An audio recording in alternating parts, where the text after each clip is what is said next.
বয়ান নিয়ে হাজির হয়, তাদের মধ্যে এখন ভয় ধরে গেছে ওসমান হাদিদেরকে যদি বাঁচতে দেওয়া হয় তাহলে বাংলাদেশে তাদের আর কোনো ভবিষ্যৎ থাকে না। বাংলাদেশের আজকে ওসমান হাদির মৃত্যুর পরে তরুণ যুবকরা তোমরা যদি প্রস্তুত থাকো তাহলে বাংলাদেশ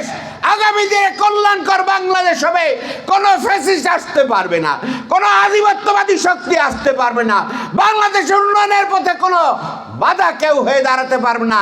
ওসমান হাদির সাথীরা, তরুণ যুবকরা আর তাদের অভিভাবকরা,